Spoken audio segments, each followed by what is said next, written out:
It's Talk of Iowa from Iowa Public Radio. I'm Charity Nebbe. Later this hour, the International Writing Program at the University of Iowa has a new women's creative mentorship project for writers around the world. I'll talk with novelist and mentor Yvonne Andiambo Aurora of Kenya and writer and mentee Paula Silva of Colombia. But first, the Iditarod is the ultimate challenge for a musher with a team of sled dogs.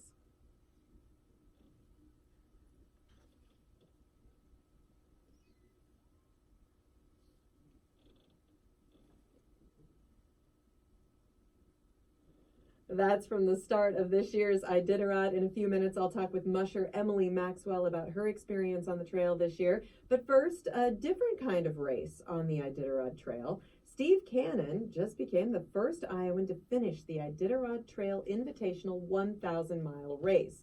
It's the world's longest winter ultra marathon, and challengers take it on foot or by skis or by bicycle. Steve Cannon is no stranger to challenges. He has run nearly 100 marathons. He was the first person to run around Lake Michigan, the second person to run across Iowa in 11 days. He took on the world's longest kayak race, but the Iditarod Trail Invitational was his biggest challenge to date, and he is here with me now. Hello, Steve.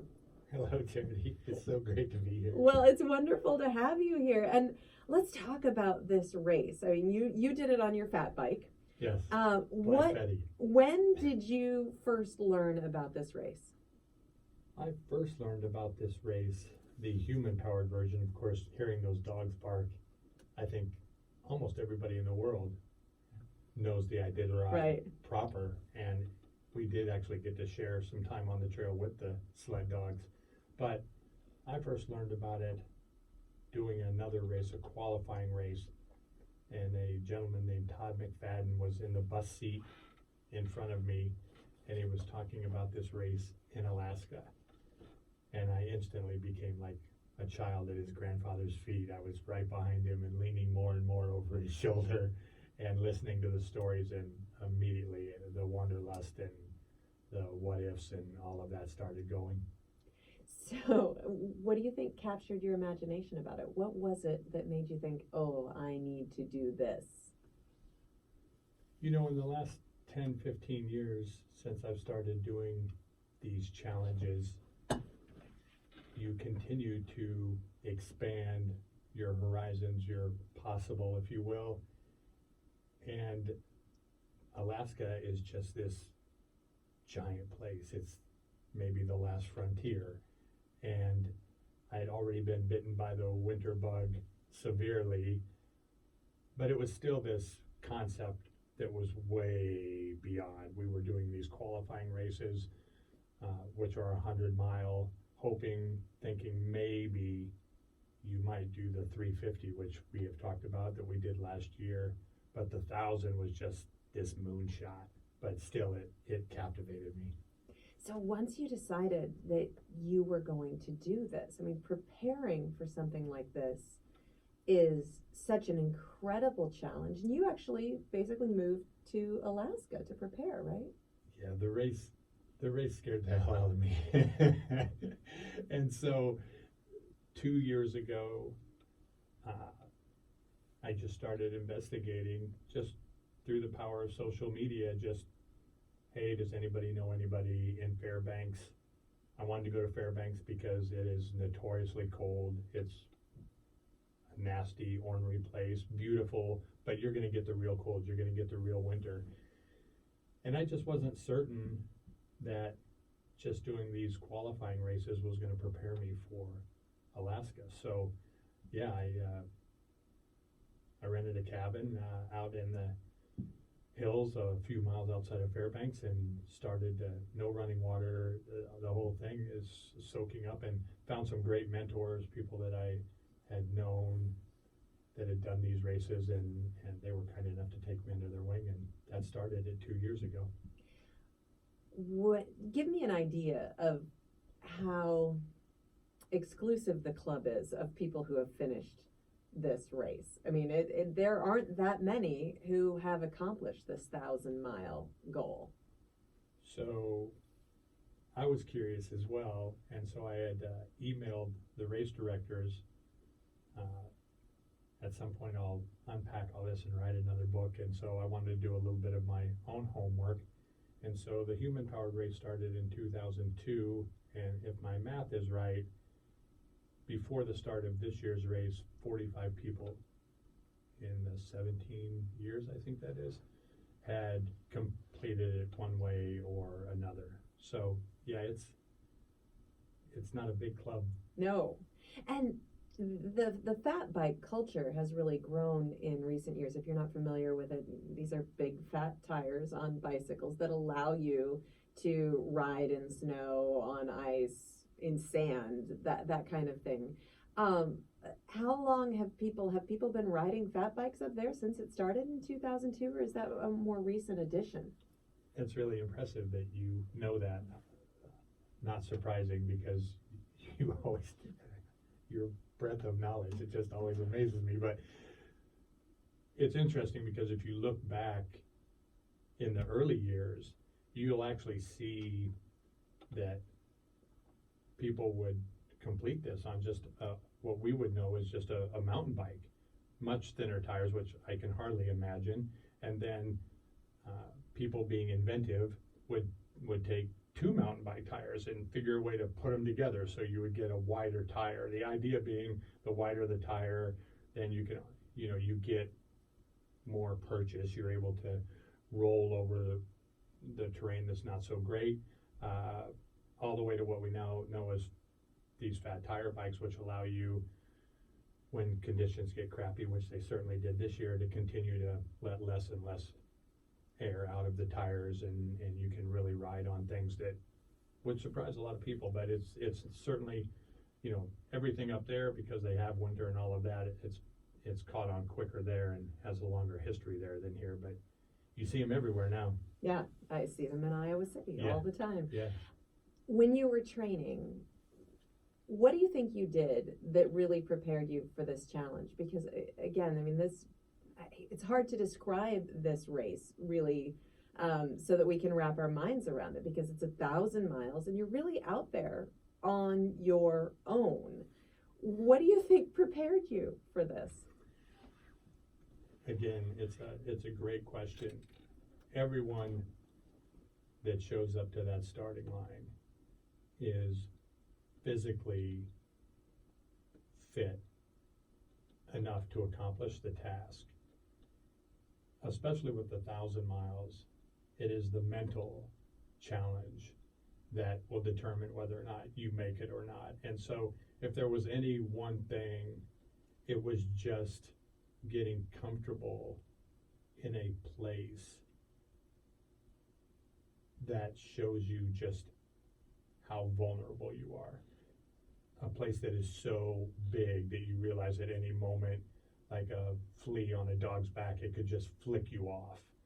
And so I can still remember very vividly the first time Kevin Breitenbach took me on a ride up into the White Mountains. And I've been in some pretty decent, sizable places, but I can remember putting my foot down and just, even to this day, after 2+ years being there, there's certain times that you look around, and at least with me, I still can't grasp how big it is. And that can be really mentally overwhelming, to where, whether it's a storm that comes out of nowhere, or it's supposed to be 10 degrees tonight and now it's 27 below, and you're in this place, and like you said, especially after the first couple of days, it gets really spread out. So you do know there's other competitors on the trail, but when you don't see them and you're the only one on a river and it's 27 below and the wind is whipping and you can't really see more than 100 feet in front of you, that part is the single biggest, being able to say, I've been here, I'm really scared, but I've been here before and I know my place here. I know how to handle this. That was certainly the biggest thing that being there for these 2 years helped me with. It's a 1,000-mile race with a time limit. You have to finish in 30 days. So when you set out, how did you make a plan to accomplish that 1,000 miles in 30 days? How were you able to break it up in your mind into accomplishable chunks? I came up with a team of 26 Steves. And each day I unpacked the Steve I needed for that day. And his only job was to be perfect for that day. Whether it be having to push my bike and being able to say, this Steve trained specifically for this. He won't break if he has to push his bike for 20 hours. And at the end of the day, that Steve would essentially go to sleep and he would hand the baton to the next day's Steve. And that allowed me to stay centered in the day. It allowed me to not get caught up in the fact that I had 25 more days or 14 more days. And it also allowed me, when times got really, really hard, to say, okay, if you're gonna quit, you have to pick up your phone and you have to call the 13 Steves before and tell them thanks for all of their effort, but it's too hard now and I'm gonna quit. And that was just something that was unpalatable. And when it got really tough, I'd take it all the way back. Like, all right, if you're gonna pack it in, you call the Steve that left all his friends and family behind and lived in a cabin for 3 months, and you tell him thanks, but his effort was all in vain. Or you call Gnome Steve, who's waiting at the finish line, who's trained his whole last 4 years for that last day to cross that finish line, and tell him, you're not coming. And so that was it. It was the 26 Steves. We're going to take a short break. We'll be back in just a moment. I'm talking to ultra adventure athlete Steve Cannon of Des Moines. This year he became the first Iowan to finish the Iditarod Trail Invitational 1,000-mile race. He did it on a fat bike. You can find out more about his adventures and the books he's written about his previous adventures at expandyourpossible.com. Coming up in just a moment, we'll also talk with Iowa native and musher Emily Maxwell, who competed in her second Iditarod this year. And then later in the hour, we'll find out about the new mentorship program with the International Writing Program at the University of Iowa. This is Talk of Iowa from Iowa Public Radio.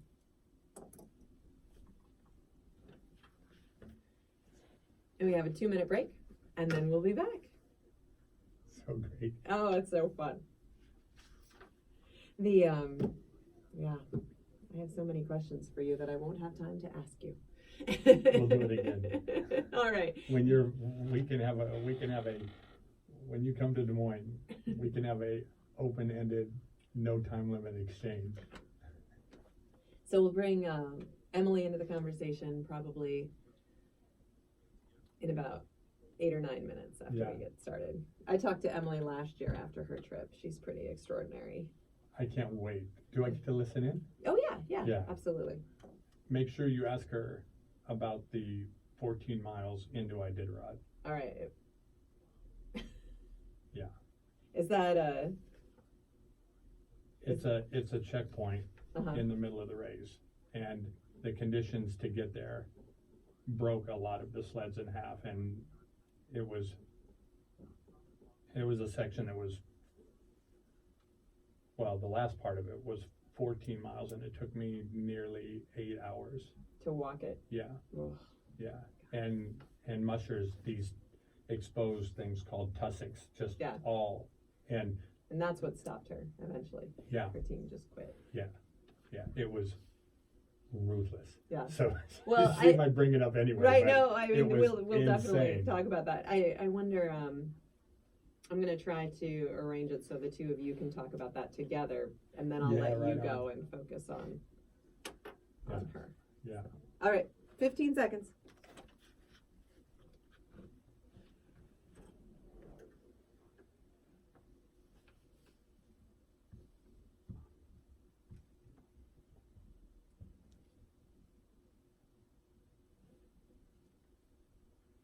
It's Talk of Iowa from Iowa Public Radio. I'm Charity Nebbe. Right now we're talking about the Iditarod. Of course, most of us know about the sled dog race, the iconic Iditarod. And in just a moment, I will talk with musher Emily Maxwell, who competed in her second Iditarod this year. Right now, my guest is Steve Cannon, who became the first Iowan to finish the Iditarod Trail Invitational 1,000-mile race. He did it on a fat bike.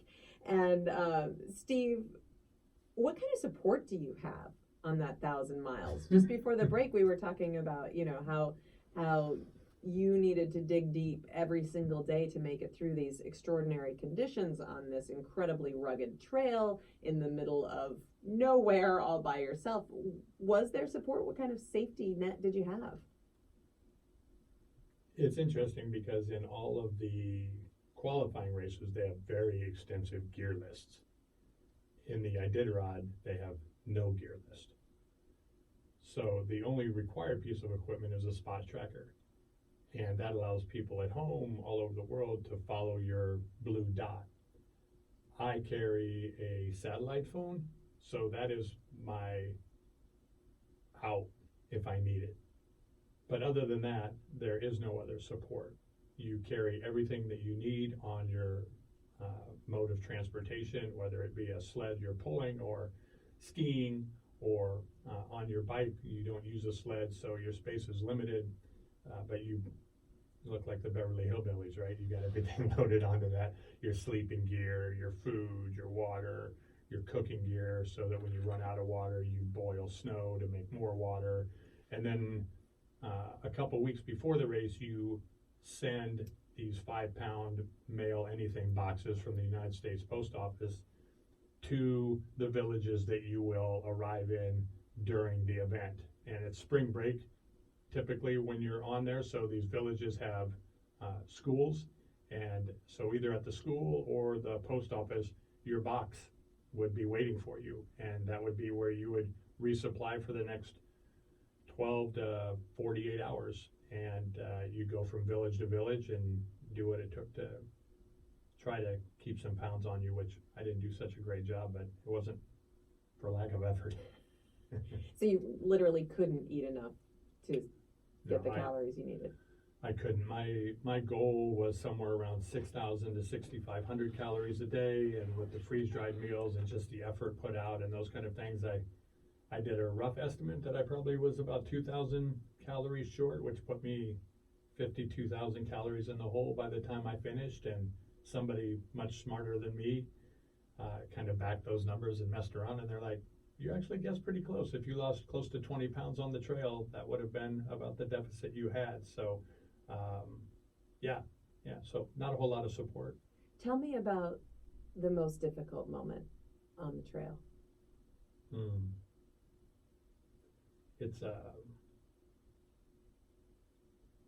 It's difficult to comprehend this because you would think that there would be no way, but I came really close to pulling my satellite phone out 45 miles from the finish. There was a storm in a notoriously nasty area called the Topcock Hills, and it just spooked me. It wasn't terribly cold, but the wind was whipping. At times you couldn't see your hand in front of your face, and the trail is marked with these wood stakes with a little reflective tape on them, and they're somewhere around 100 to 150 feet apart. And so there would be times you'd get to a stake and I'd have to just wait for the wind to just subside enough so I could see the stake next, and I would, and you're thinking this section was 14 miles, and you're thinking, wow, there's got to be 1,000 of those stakes. And but I was able to, again, as we talked before, being in Alaska, I was able to quiet my mind and see what's real, and I wasn't going to freeze to death. And granted, I couldn't see, but I knew if I kept going one stake at a time, eventually there'd be more stakes behind me than ahead of me, and you just kept moving. You just kept putting one foot in front of the other, and fast forwarding, eventually looking over my left shoulder and thinking for the first time I was seeing blue sky, and realizing it was the Bering Sea, and I'd made it. And I'd, barring any kind of really huge bike malfunction or anything, the next day was 28 miles to Nome, and I wouldn't allow myself to think I was actually home free, but the most desperate moment was followed by one of the most euphoric. I'm sure there are people who listen to this who think, oh, wow, I'd love to have an adventure like that. I think there are maybe more people who listen to you and think, why would anyone do that to themselves? So now that you're done, now that you've accomplished this goal, what does it mean? Why do you think it was so important for you to do this? There's nothing extraordinary in my makeup. I'm just a small town Iowa kid from Mediapolis, population 1,200. What it means is that any of us can accomplish anything that we set our mind to. And if that means getting off the couch for the first time in many, many years and setting out to do your first 5K, or deciding you want to be the best parent in the world and you're going to dedicate to walking your kid to school every morning, or whatever your goal is, all of those to me are every bit as daunting and as important as going 1,000 miles to know. My first 5K was incredibly scary. I was surrounded by all these people in Colorado who were incredibly fit, and I had never run a 5K in my life, and it felt like it almost killed me. And so this is just an extension of that, but no more greater than anybody that's listening to this, their Iditarod. What is their Iditarod? And so for me, the meaning is that I'm learning what I'm capable of. And maybe through taking that journey and lucky enough to talk with people like you, somebody else decides to find their Iditarod, whatever that is, whatever size it is. If it's a stretch for them, it's every bit as big, and I can't wait to see what's next. I'm talking with Steve Cannon. He became the first Iowan to finish the Iditarod Trail Invitational 1,000-mile race by bicycle. You can find out more about his adventures and also his fundraising efforts for those fighting cancer on his website, expandyourpossible.com. And Steve, I want you to stay with us, but I want to bring another Iditarod athlete into the conversation now. Iowa native and musher Emily Maxwell competed in her second Iditarod this year. Last year, she placed 33rd out of the 67 mushers who started. This year, she ran with a very young team of dogs. She knew she wouldn't be competitive, but the punishing conditions forced her to pull out of the race about halfway through, and she is on the line with me now. Hello, Emily. Welcome back to the show. And first of all, tell me a little bit about this team. You were running with what's called a puppy team, right?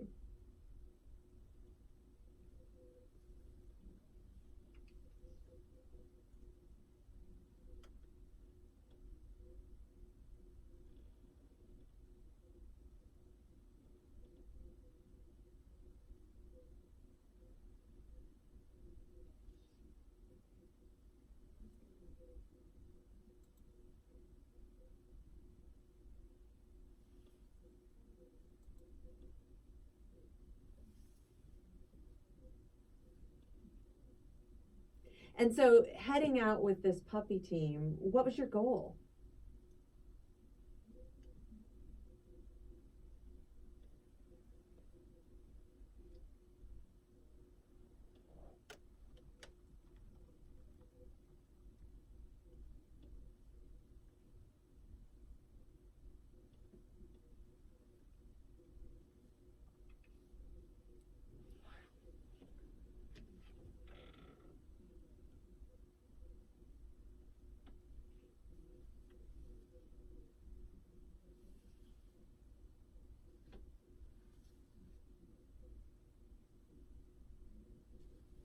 Absolutely. And as you went out with these dogs, you had a rule that you would allow them to rest, and you would rest as long as you had been running or moving forward, right? Explain that to me.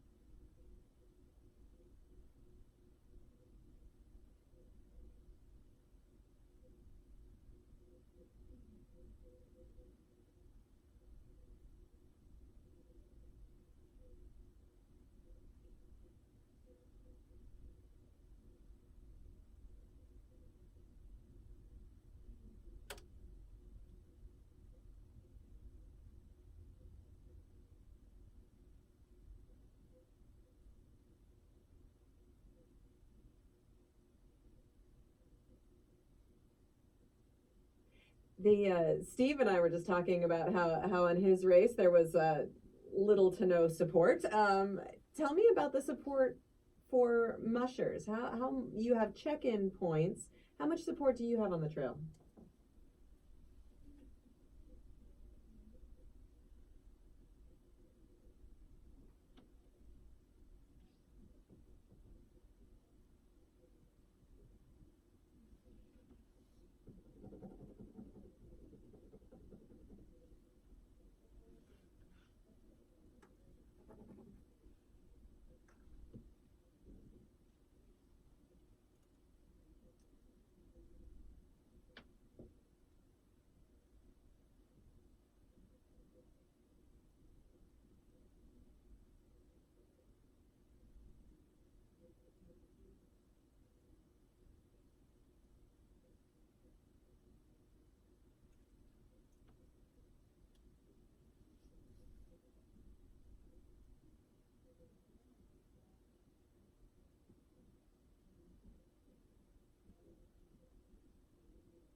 So the Iditarod is always incredibly challenging, just on the basis of the terrain, on the basis of the weather. It's designed to be incredibly challenging. What made this year, other than running with a puppy team, what made it particularly challenging?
Oh, wow. Tell me about the tussocks that you encountered. These were what, clumps of long grasses? Describe it for me.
Wow.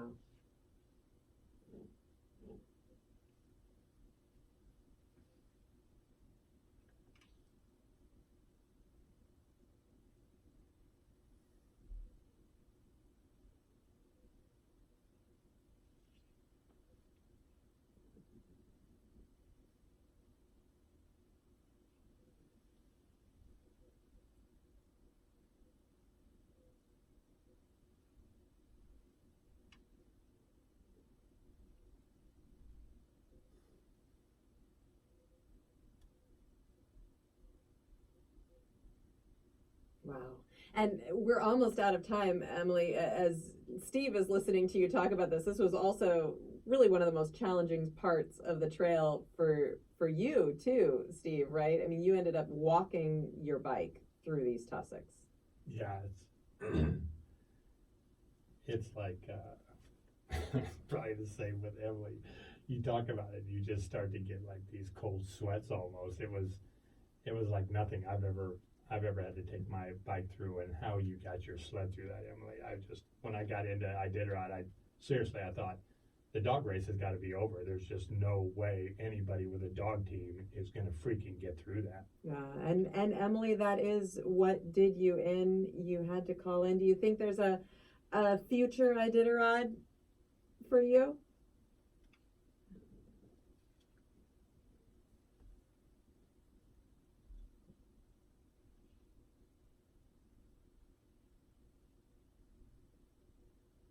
Wow. Well, we will check in again in the future. Musher Emily Maxwell, she took her second Iditarod challenge this year, and ultra athlete Steve Cannon. This is Talk of Iowa from Iowa Public Radio. All right, we're all done. We should have talked for a whole hour. I'm sorry. We would have wanted to talk for like 2 hours. Right, it's true. It's always going to be more. Right? It's absolutely true. I mean, So I'm on to authors next, but it was really wonderful to meet you, Steve, and I will be in touch.